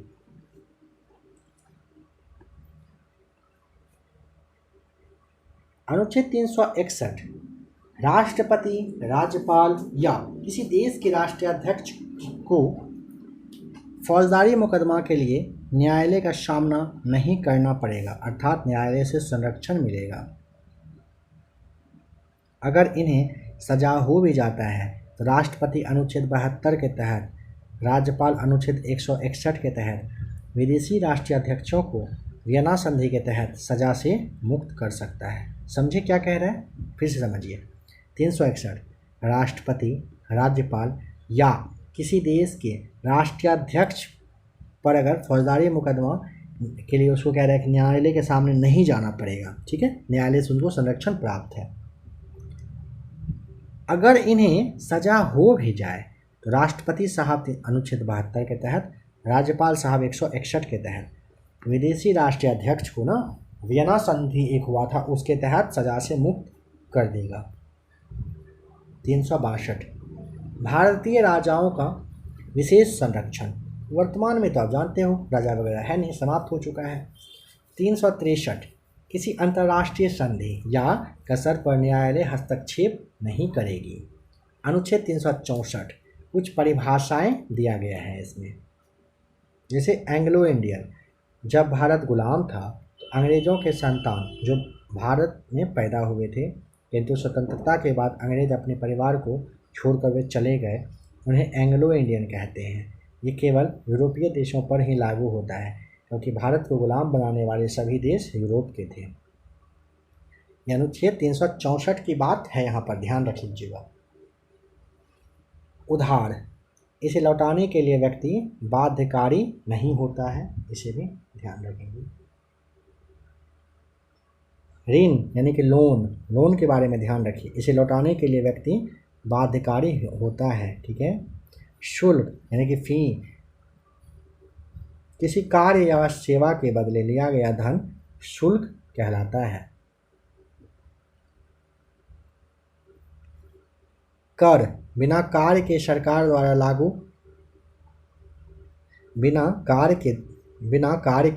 सरकार द्वारा लिया जाने वाला धनराशि जो है ना, वो कर कहलाता है। चंदा, सामाजिक कार्य के लिए स्वेच्छा से दी गई धनराशि चंदा कहलाता है। अनुदान, किसी वस्तु को सस्ता करने के लिए सरकार द्वारा दी गई धनराशि अनुदान कहलाता है। सहायता राशि, किसी आपदा या विशेष कार्य हेतु मुफ्त में दी गई धनराशि सहायता राशि कहलाती है। भाग 20 संशोधन से है, समझिए, जो कि दक्षिण अफ्रीका से आया है। अनुच्छेद 368, संशोधन की प्रक्रिया दक्षिण अफ्रीका से लिया गया है। संशोधन की शक्ति केवल संसद को प्राप्त है। यदि एक सदन में इसको पारित कर दिया जाए तो दूसरा सदन संशोधन को पारित नहीं किया है तो संशोधन विधेयक क्या होता है, रद्द यानी कि कैंसिल हो जाएगा, मान्य नहीं होगा।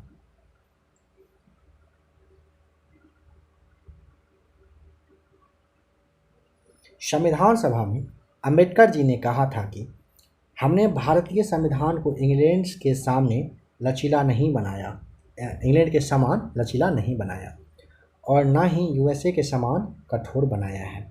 जो भी व्यक्ति इस संविधान से असंतुष्ट है वह इसमें संशोधन कर सकता है और इसके लिए उसे बहुमत की बस आवश्यकता होगी। संशोधन अब देखिए 3 प्रकार से होता है। एक होता है कैसे, साधारण बहुमत से, दूसरा होता है विशेष महत्व से, तीसरा होता है विशेष बहुमत प्लस आधे से अधिक राज्य की सहमति के तहत। देखिए, साधारण बहुमत, इस विधि के द्वारा संशोधन करने के लिए उपस्थित सदस्यों के आधे से अधिक की आवश्यकता होती है।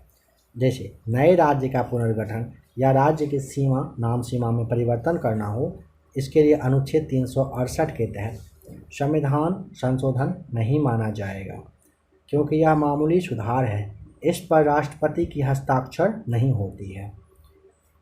इस विधि द्वारा निम्नलिखित संशोधन होते हैं: वेतन में वृद्धि, विदेशी राज्य का भारत में विलय, भारत वर्तमान राज्य में परिवर्तन, विधान परिषद का सृजन जो कि 169 में है, अनुसूची 1, 2, 5, 6, 8 में परिवर्तन। साधारण बहुमत से आप कर सकते हैं, ठीक। सेकेंड है विशेष महत्व। इस विधि द्वारा संशोधन के लिए उपस्थित सदस्यों का 2/3 बहुमत की आवश्यकता होती है। सर्वाधिक संशोधन इसी विधि द्वारा भारत के संविधान के किसी भी अनुच्छेद में संशोधन किया जा सकता है। तीसरा होता है विशेष बहुमत प्लस आधे से अधिक राज्य की सहमति। यह संशोधन की सबसे कठोर विधि है। इस विधि द्वारा संशोधन करने के लिए केंद्र को विशेष बहुमत से तथा आधे से अधिक राज्यों का साधारण बहुमत से पारित करना होना अनिवार्य है। इस विधि के द्वारा वैसे विषयों में संशोधन किया जाता है जिससे राज्यों का हित जुड़ा हो, अर्थात यह विधि संघीय ढांचा बनाए रखने के लिए है। यहाँ पे एग्जाम्पल में दिया गया है, आप चाहें तो इसे देख लीजिए।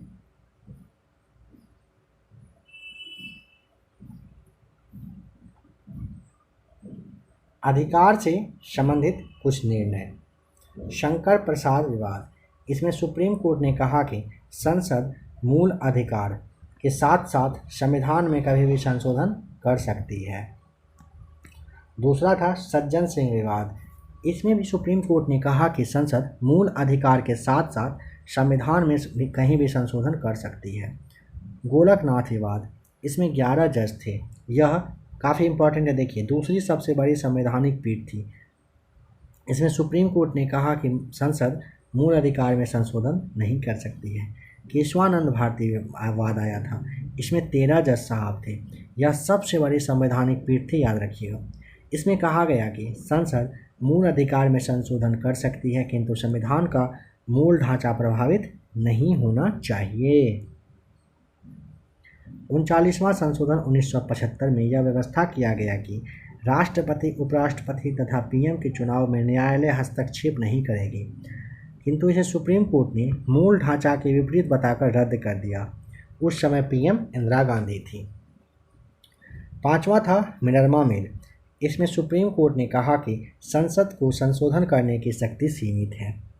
राज्य की नीति निर्देशक तत्व को मौलिक अधिकार पर प्राथमिकता नहीं दिया जा सकता है, ध्यान रखेंगे।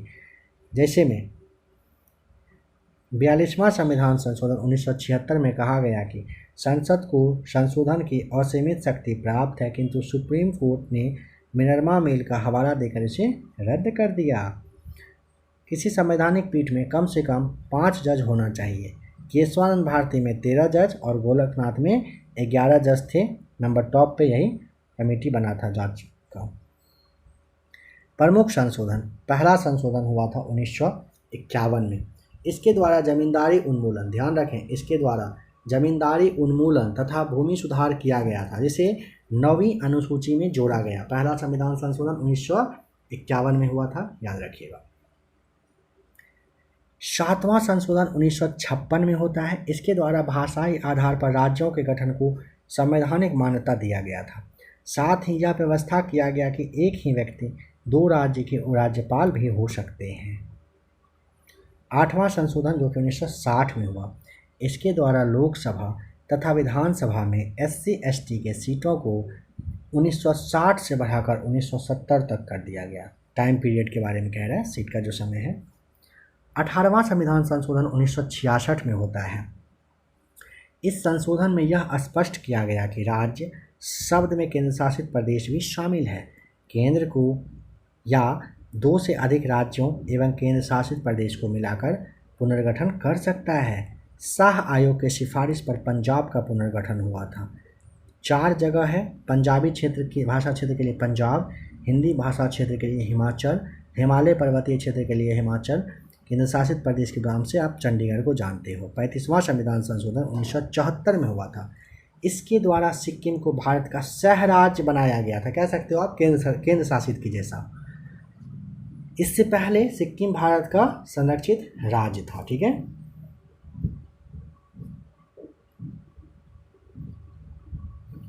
छत्तीसवां संविधान संशोधन इसके बाद होता है और सिक्किम को भारत का फिर 22वां राज्य बना लिया जाता है। 42वां संविधान संशोधन 1976, इसे स्वर्ण सिंह समिति के सिफारिश पर लाया गया। 59 प्रावधान जोड़ने के कारण अत्यधिक यह विस्तृत हो गया, जिस कारण इसे मिनी संविधान कहा गया। इसे इंदिरा गांधी ने लाया। यह लोकतंत्र पर प्रतिकूल यानी कि उल्टा प्रभाव डालता है। यह भारत को एकात्मक बना रहा था। इसमें राष्ट्रपति को मंत्रिमंडल की सलाह मानने के लिए बाध्य कर दिया गया था। आपातकाल पीएम की सलाह पर लागू किया जाएगा। आंतरिक अशांति के आधार पर आपातकाल लागू किया जाएगा। लोकसभा का कार्यकाल 6 वर्ष का रखा जाएगा। इसमें मूल कर्तव्य जोड़े गए, इतने सारे काम हुए थे 42वें संविधान संशोधन में। प्रस्तावना में 3 और नए शब्द जोड़े गए, समाजवादी, पंथ निरपेक्ष एवं एकता और अखंडता। फिर क्या हुआ, 44वां संविधान संशोधन 1978 में होता है। इसके द्वारा 42वें संशोधन की कमियों को दूर किया गया। मोरारजी देसाई ने इसे लाया था, मतलब यही इस वक्त प्रधानमंत्री बने थे। संपत्ति के अधिकार को कानूनी अधिकार बना दिया गया। राष्ट्रपति को मंत्रिमंडल की सलाह लौटाने के लिए अर्थात एक बार पुनर्विचार का मौका दिया गया।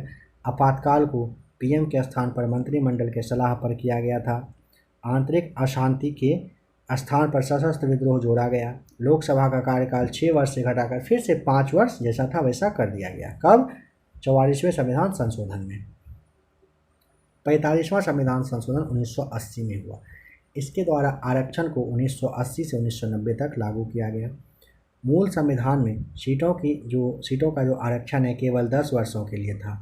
जो 1960 में समाप्त हो जाना था, किंतु इसी संशोधन करके 1990 तक के लिए जोड़ दिया गया। 52वां संविधान संशोधन 1985 में हुआ, दल बदल को जोड़ा गया।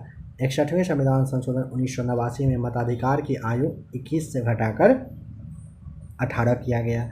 65वें में 1990 में जो हुआ SC आयोग का गठन हुआ। 69वें में दिल्ली और पांडिचेरी में विधानसभा का गठन हुआ। 70वें संविधान संशोधन 1992 के तहत दिल्ली और पांडिचेरी विधानसभा को राष्ट्रपति के निर्वाचक मंडल में शामिल कर लिया गया।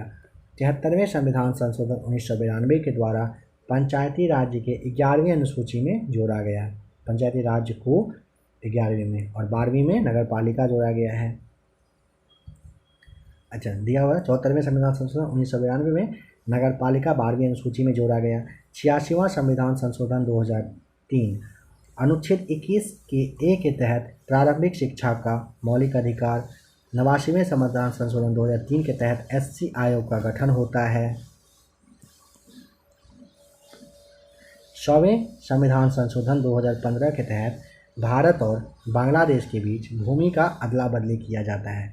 101वां संविधान संशोधन 2017 में GST लागू होता है। 102वां संविधान संशोधन 2018 के तहत राष्ट्रीय पिछड़ा आयोग को संवैधानिक दर्जा दिया गया।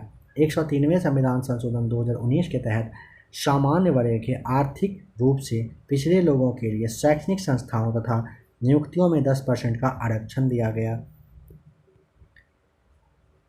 104वें संविधान संशोधन 2019 के तहत लोकसभा व राज्य के विधानसभा सभाओं में SC/ST समुदाय के आरक्षण को 2030 तक के लिए बढ़ाया गया।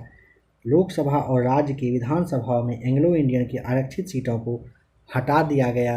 105वां संविधान संशोधन में, जो कि 2021 में हुआ था, राज्य OBC सूची बनाने का राज्य को अधिकार दिया गया। अब यहाँ से याद रखने वाला कुछ पॉइंट है।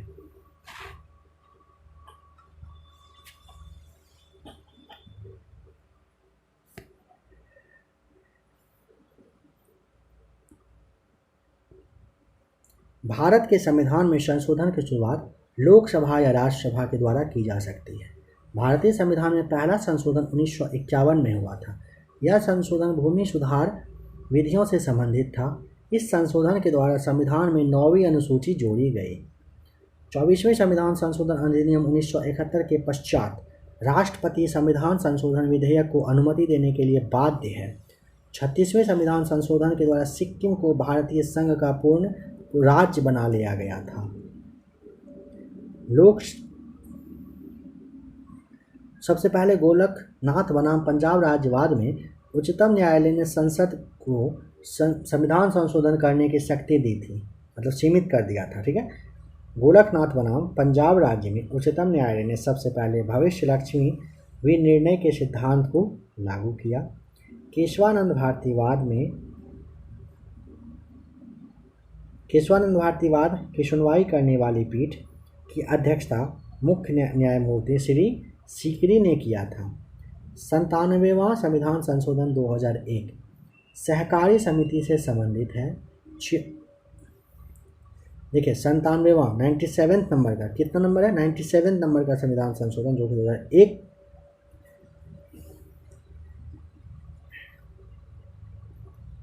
पता नहीं आज क्या हो रहा है, कुछ ज़्यादा ही गलत बोला जा रहा है। 97वां संविधान संशोधन 2011 सहकारी समिति से संबंधित है। 86वां संविधान संशोधन 2002 प्राथमिक शिक्षा से संबंधित है। सर्वोच्च न्यायालय ने केशवानंद भारती के मामले में आधारभूत ढांचे का सिद्धांत प्रतिपादन किया। संविधान का संशोधन करने की संसद को सीमित शक्ति दी गई है। संविधान का यह आधारभूत लक्षण है।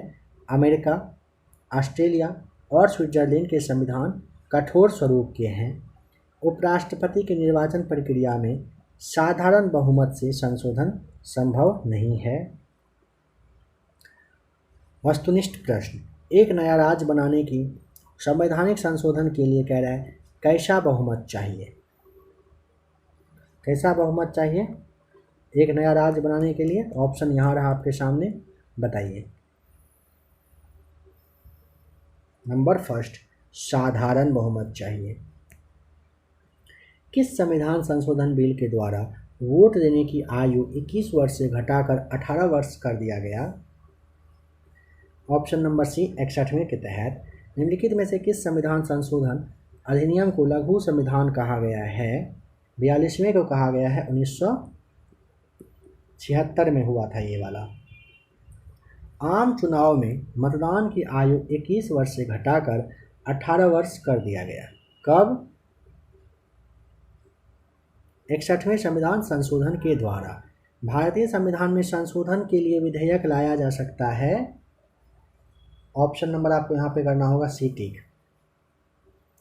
या तो लोकसभा या राज्यसभा में।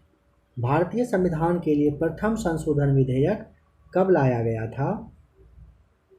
1951 में सिक्किम भारत का एक नया राज्य बना था। 36वें संशोधन के अंतर्गत राज्य बन गया था सिक्किम। संवैधानिक प्रावधान के संशोधन का प्रावधान किसमें दिया गया है? भाग 20 के अनुच्छेद 368 में। भारतीय संविधान का कौन सा संविधान दल बदल विरोध से संबंधित रखता है? दल बदल विरोध याद है ना? ऑप्शन बी राइट आंसर, 10वीं अनुसूची। निम्नलिखित में से कौन सा संविधान संशोधन राष्ट्रपति को किसी भी मामले में पुनर्विचार के लिए मंत्रिमंडल को भेजने की शक्ति प्रदान करता है? नंबर 10 का राइट आंसर बताइए क्या होगा? लीजिए ऑप्शन बताइए। डी राइट आंसर, 44वां संविधान संशोधन।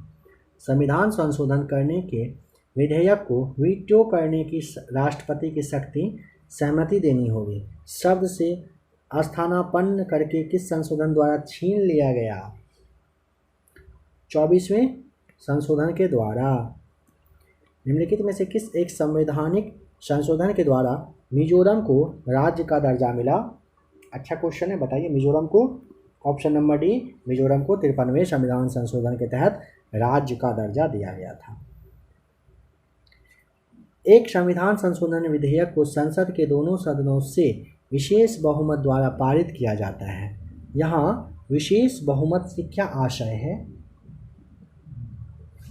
सदन की कुल संख्या के बहुमत के साथ साथ उपस्थित व मतदान करने वाले सदस्यों का 2/3 बहुमत कहने का मतलब है। सूची एक को सूची दूसरे के साथ मिलाना है। क्या पूछा है? अच्छा,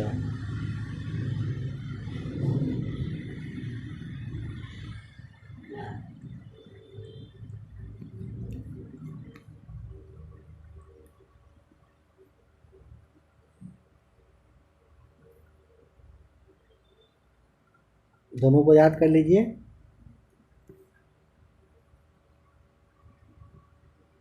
सही इस तरह से मैच किया हुआ है।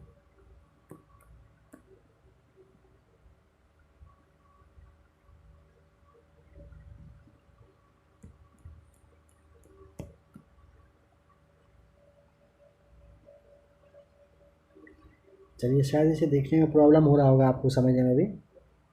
आप ऐसे समझिए, देखिए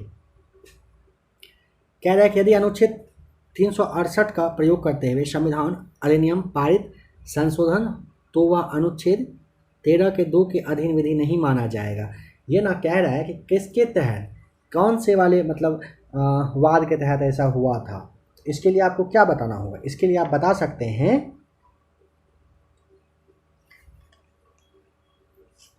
मिनर्वा मिल्स बनाम भारत संघ में ऐसा हुआ था।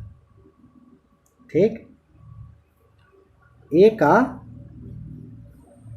यहाँ पे आप सी वाला ऑप्शन तीसरा वाला देखिए, ये वाला। ठीक, नंबर सेकंड है, सेकंड क्या है? अनुच्छेद 368 के तहत संसद को यह शक्ति नहीं है कि वह मूल अधिकार को छीन सके या न्यून मतलब कम कर सके। तो यहाँ पे आप क्या टिक करेंगे? फिर यहाँ पे इसके लिए आपको करना होगा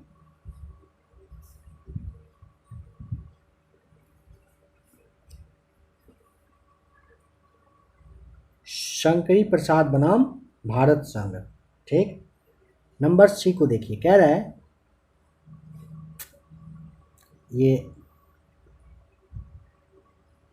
शक्ति ये नहीं है ना, इसके लिए आपको करना होगा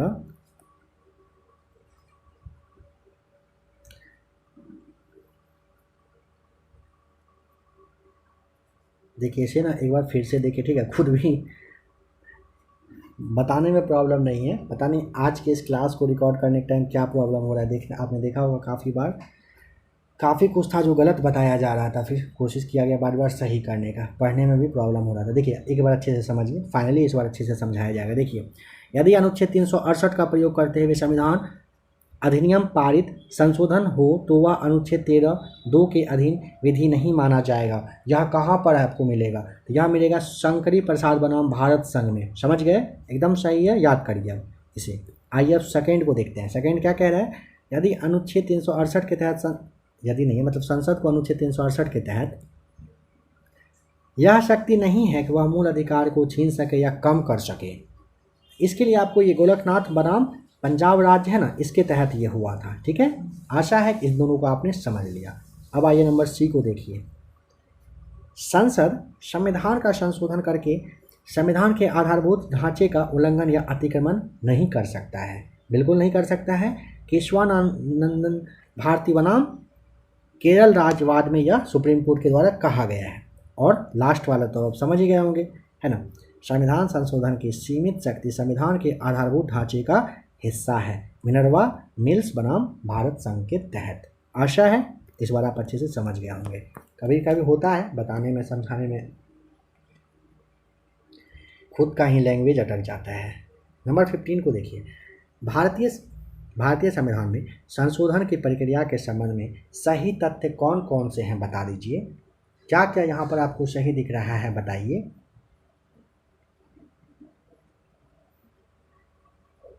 संविधान संशोधन विधेयक को प्रस्तुत करने के लिए राष्ट्रपति की पूर्व नहीं। यदि राष्ट्रपति चाहे तो संविधान के संशोधन विधेयक पर संयुक्त बैठक ना। संशोधन का प्रस्ताव संसद के दोनों में से किसी भी सदन में प्रारंभ किया जा सकता है। हाँ, चूँकि राष्ट्रपति की पूर्व अनुमति से ही संशोधन विधेयक को सदन में प्रस्तुत किया जा सकता है। नहीं। नंबर 3 बस सही है, ध्यान रख लीजिए। वैसे नंबर 15 का सी राइट आंसर यहाँ पर हो जाएगा। नंबर 16 कह रहा है प्रमुख संविधान जो अधिनियम है और संबंधित तत्व है, इसको क्या करना है? फिर से क्या करना है भाई? अच्छा, इसको भी मैच करिए, बताइए। चलिए देखिए इसे।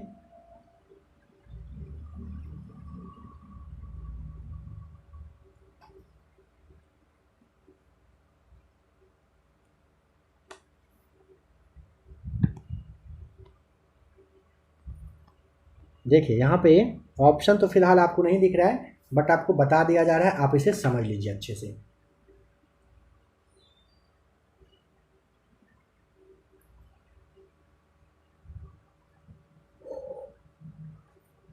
किस तरह से बताया जाए वही सोचा जा रहा है। संबंधित तत्व और संविधान संशोधन है ना, इसको सबसे पहले ऐसे समझिए। संसद द्वारा अनुच्छेद 368 के अंतर्गत पारित कोई भी विधि अनुच्छेद 13(2) में प्रयुक्त विधि शब्द में सम्मिलित नहीं मानी जाएगी। इसके लिए आपको बताना होगा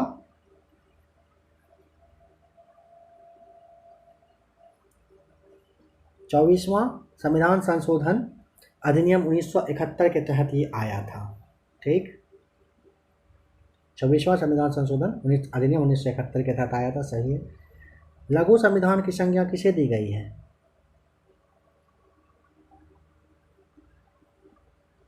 आपको पता है 42वें संविधान संशोधन को दिया गया है।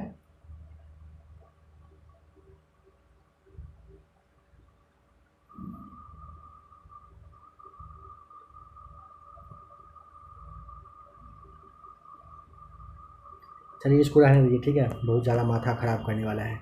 लिखावट ही इस तरीके से है ना जिसे पढ़ना बहुत मुश्किल हो रहा है, और स्क्रीन पे बताना तो और मुश्किल हो रहा है।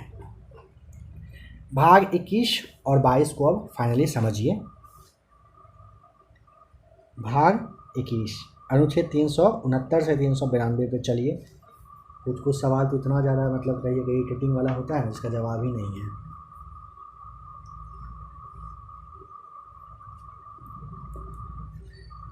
अस्थायी संक्रमणकालीन विशेष प्रावधान।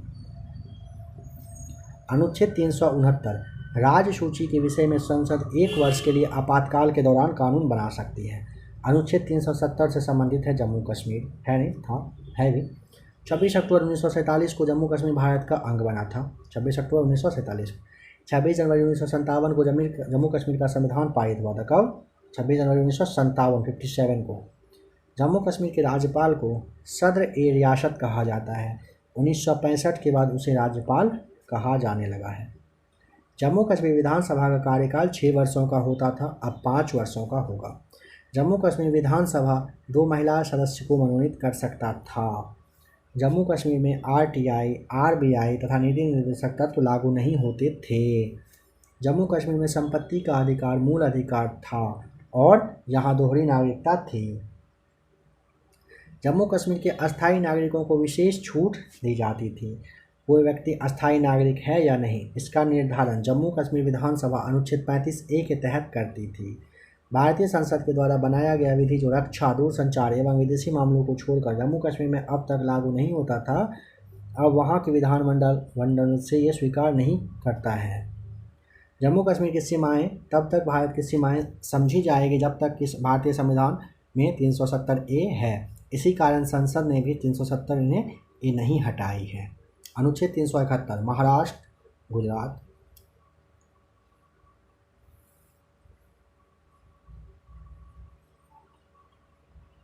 अनुच्छेद 379 379 है, यहाँ से लेकर अनुच्छेद 391 तक निरसित या रद्द कर दिया गया है। ठीक है, 379 से 391 तक को रद्द कर दिया गया है। 392 कठिनाइयों को दूर करना राष्ट्रपति का कर्तव्य होगा।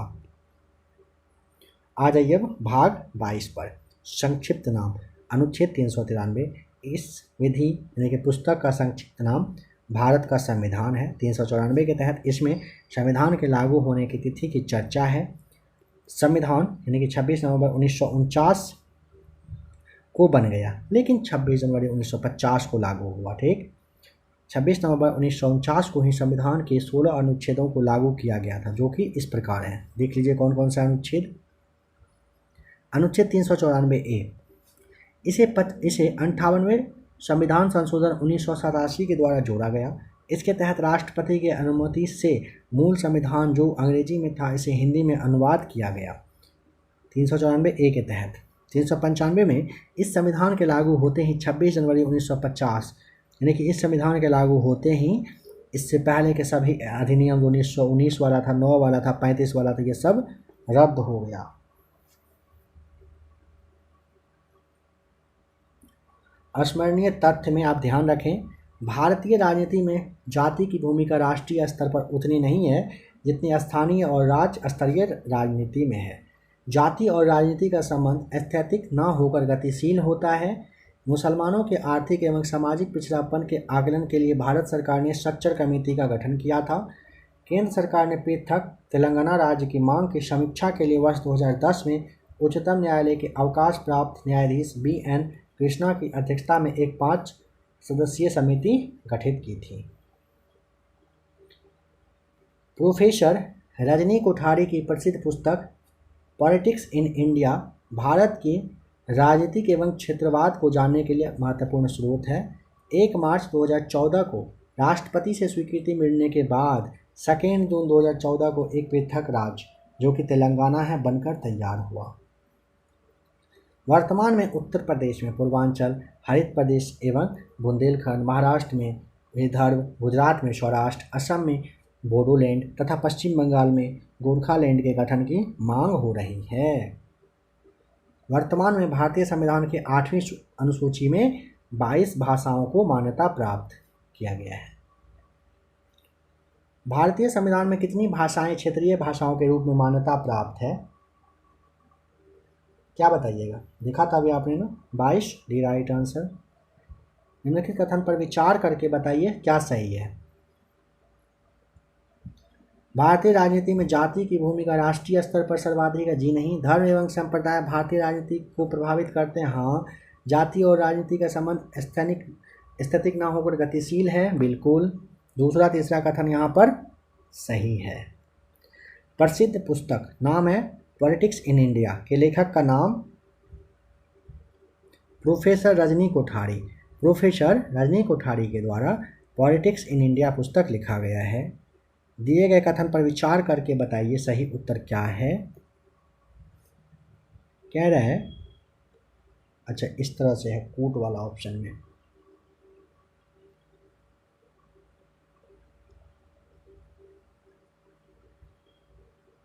धार्मिक संगठन भारतीय राजनीति में एक सशक्त दबाव समूह की भूमिका निभाते हैं। हाँ। राजनीतिक दल धर्म की राजनीति का लोगों का एकीकरण करते हैं। नहीं। धर्म भी पृथक राज की मांग में भूमिका निभाता है। हाँ। पहला और तीसरा कथन सत्य है। नंबर 5 यहाँ पर आपको मैच करना है। यहाँ पे जेपी आंदोलन के लिए आपको जयप्रकाश नारायण बताना है। नर्मदा बचाओ के लिए मेधा पाटेकर। चिपकू आंदोलन सुंदरलाल बहुगुणा। जन लोकपाल आंदोलन के लिए अन्ना हजारे साहब फेमस हैं। जयप्रकाश नारायण के द्वारा शुरू की गई संपूर्ण क्रांति कब आयोजित हुई? जून 1974 में जयप्रकाश नारायण के द्वारा शुरू किया गया था संपूर्ण क्रांति 1974 जून में। कथन पर विचार करिए और सही कथन का चूज करके बताइए क्या सही है। आतंकवाद और नक्सलवाद भारतीय राजनीति की चुनौती है। हाँ है। वर्तमान सरकार की उदासीनता से इसे बढ़ाया गया। बिल्कुल सही। ऑप्शन नंबर आपको सी टिक करना होगा। दोनों कथन यहाँ पर सही है। तो फ्रेंड्स आज के इस क्लास में आपने भाग 21 और 22 तक को देखा। आशा करता हूँ कि इंडियन पॉलिटी पे आपका अच्छे से पकड़ बना होगा। आप में से जिन लोगों ने टोटल 1 से लेकर के आज की क्लास को जो देख लिया, मतलब 1 से लेकर के 22 तक जिन्होंने नहीं देखा है, आप लोग क्लास को ज़रूर देखिए। मास्टर वीडियो के रूप में आपके सामने सारा क्लास दिया जा चुका है। इंडियन पॉलिटी पे पकड़ बनाना आपके लिए काफ़ी ज़्यादा इम्पॉर्टेंट है। भारत के सभी राज्यों में यहीं से प्रश्न पूछे जाते हैं, अनुच्छेद 1 से लेकर के 395 तक में से। अगर आपको इस पे पकड़ बनाना हो तो आप क्लास को ज़रूर देखिए, और अगर क्लास पसंद आया हो आप वीडियो को लाइक ज़रूर करिएगा। इस तरीके का और भी क्लास देखना हो आप लोग प्लेलिस्ट आकर चेक करिए। आपको ढेर सारा क्लास ऐसा मिलेगा जो आपके एग्ज़ाम में आपका मार्क्स काफ़ी अच्छा करने वाला होगा।